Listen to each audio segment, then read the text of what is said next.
손끝을 이용해서 톡톡톡톡톡 두드려서 흡수시킬 거예요. 톡톡톡톡 바르셔야 돼요.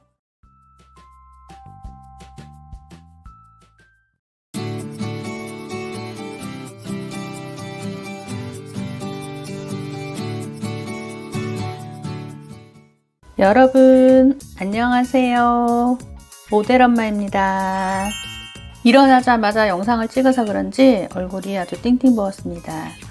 오늘은 이 얼굴도 가라앉히면서 제가 오후에 중요한 미팅이 있는데요. 그래서 좀 예쁘게 꾸미고자 합니다. 처음 영상부터 끝까지 꼭 시청하셔서 얼굴이 어떻게 변하는지 잘 봐주세요. 띵띵 부은 얼굴을 가라앉히기 위해서 쿨링 스틱을 사용해 보겠습니다. 쿨링 스틱으로 5분만 문질러도 얼굴이 금세 가라앉아요. 중요한 미팅이나 친구분과의 모임 같은 게 있을 때는 이 쿨링 스틱으로 얼굴을 마사지한 후 메이크업 하시면 얼굴이 훨씬 더 예뻐질 수 있습니다. 자, 한번 가라앉혀 볼게요. 이 쿨링 스틱으로 얼굴을 마사지하면 금세 얼굴이 가라앉는다고 했잖아요. 이 쿨링 스틱은 평소에 냉동고에 보관하는 거예요. 이 판이 넓기 때문에 몇 번만 굴려줘도 얼굴 전체를 다 관리할 수 있답니다. 자, 열심히 굴려볼게요. 4배속으로 보겠습니다.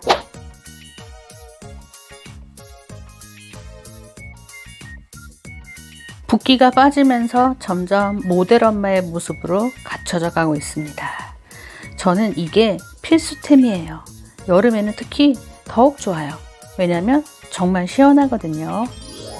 이제 스킨케어의 첫 단계인 미백 토너를 발라보겠습니다. 미백 토너 너무 좋죠? 저는 스킨을 3번 촉촉하게 발라요. 그래야 다른 화장품들의 효과가 배가 되거든요. 꼭 3번을 발라주세요. 이렇게 토너를 바른 다음에 그다음 세럼이나 앰플 혹은 에센스를 발라주면 아주 효과가 좋답니다. 이 에센스는 제가 만든 거예요. 미백 토너와 같은 종류인데요. 에센스 베이스에 넣었기 때문에 제형이 좀 점성이 있어요. 손등에 짠 후 조금만 발라주겠습니다. 촉촉해집니다. 롤러 공병에 담은 아세트렉사 펩타이드인데요. 제가 눈가에 주름이 있기 때문에 이 바르는 보톡스를 꼭 발라주고 있는데요. 주름이 완화되는 것이 그래도 보인답니다.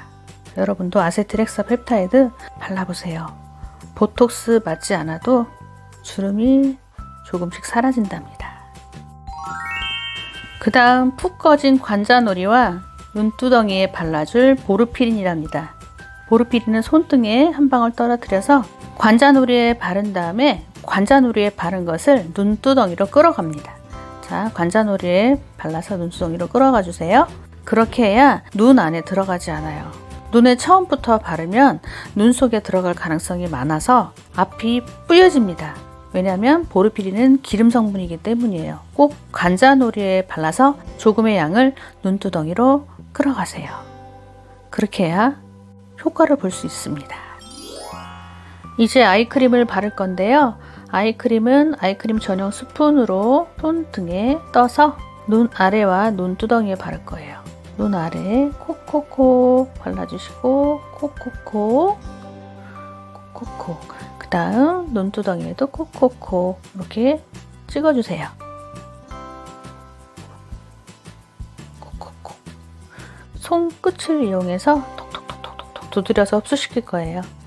톡톡톡톡 바르셔야 돼요. 왔다 갔다 문지르게 되면 주름이 더 생길 수 있답니다. 눈가는 예민한 피부고 얇은 피부이기 때문에 아이크림을 꼭 바르는 것을 추천해요. 아이크림은 수분 제형으로 촉촉하게 발라주는 게 좋겠죠? 그 다음 저는 바로 선크림을 바른답니다. 크림을 바르고 바를 때도 있는데요. 겨울에는 크림을 발랐지만 이제 날씨가 좋아져서 저는 바로 수분 제형의 선크림을 바른답니다. 선크림은 얇게 3번 발라주는 게 좋고요. 백탁이 없어야 3번을 발라도 허옇게 되지 않는답니다. 선크림을 바르고 나서 나중에 톤업 크림 바르는 것이 더 현명한 일이에요. 꼭 선크림은 얇게 3번 발라주세요. 그리고 이제 위에 파운데이션을 발라줄게요. 파운데이션은 저는 리퀴드 타입을 사용하는데요.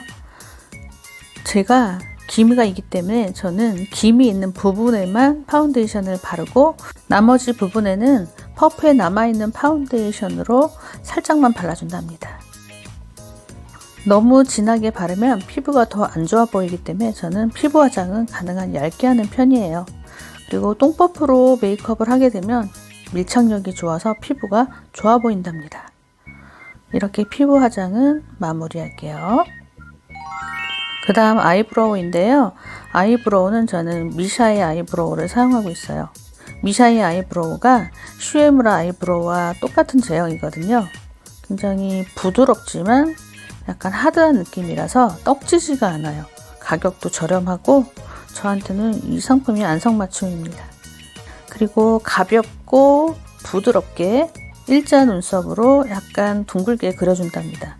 굵게 그려야 조금 더 동안 소리를 들을 수가 있어요. 약간 일자이지만 둥글게 그리고 굵게 그리고 진하지 않게 그려줘야 인상이 부드러워진답니다. 이제 아이섀도우를 바를 건데요. 아이섀도우는 저는 누드톤을 좋아해요. 진하지 않은 제 살색과 비슷한 살색 계열의 누드톤으로 아주 연하게 눈두덩이를 먼저 발라줍니다. 눈두덩이 전체는 베이스 색상으로 해주세요. 아이라인에서 살짝 위로 넓게 그려주면 됩니다. 베이스를 이렇게 깔아주세요. 이렇게 발라줘야 아이라이너가 번지지가 않아요. 번지지 않게 하는 용도로 저는 사용합니다. 언더에도 한번 쓸어줄게요. 그래야 아이라이너가 번지지가 않아요. 제 눈은 아이라이너가 굉장히 잘 번지는 눈이라서 꼭 이렇게 발라줘야 된답니다. 베이스보다 한 단계 짙은 색상으로 아이라인 바로 위쪽만 발라줄게요. 그렇게 해야 음영의 효과가 있어서 눈매가 깊어 보인답니다. 살짝만 발라주세요. 저는 너무 과한 메이크업은 좋아하지 않아요. 그래서 연한 메이크업으로 하고 다닌답니다. 평소에는 이것도 하지 않고 거의 립스틱만 바르고 다녀요. 선크림에 립스틱이면 저는 메이크업 완성이랍니다. 이제 부드러운 눈매의 완성인 아이라이너를 그려볼게요. 저는 백젤 아이라이너를 사용하고요. 토니모리 겁니다. 아이라이너는 젤 타입도 있고 펜 타입도 있지만 전 젤 타입을 선호해요. 왜냐면 그래야 눈매가 날카로워 보이지가 않거든요. 제가 이목구비가 큰 편이라 화장을 잘못하게 되면 굉장히 세 보이는 인상을 갖고 있어요. 그래서 저는 부드러운 인상을 위해서 아이라이너도 다크 브라운 색상을 사용한답니다. 아주 연하게 메이크업을 하는 동 마는 동 그렇게 메이크업을 해야 좀 예뻐 보인다는 소리를 들어요. 짙은 메이크업은 가능하면 하지 않으려고 한답니다.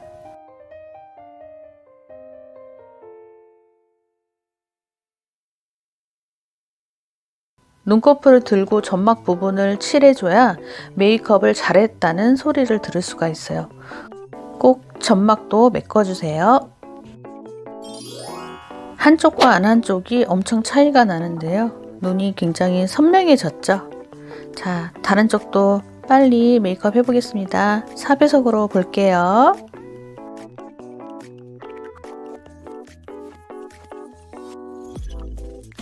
이건 다이소에서 산 뷰러인데요. 3,000원인가 2,000원인가 줬는데 정말 잘 올라가요. 뷰러 사실 일 있으면 다이소에 가셔서 저렇게 생긴 거 구매하시면 됩니다. 저는 마스카라는 안 하지만 속눈썹은 저렇게 찝어줘요. 왜냐면 속눈썹이 아래로 향한 눈썹이라 찝어주지 않으면 눈매가 선명해지지 않거든요. 뽑히지 않게 조심조심 하면서 뷰러로 집어볼게요. 이제 립스틱만 바르면 완성인데요. 눈화장을 진하게 했기 때문에 립스틱은 가장 연한 색상으로 바르겠습니다. 누드톤의 립글로스를 발라보았어요. 이제 메이크업은 거의 완성입니다. 그러면 저는 헤어를 하고 다시 나타날게요. 조금 있다가 만나요. 짠!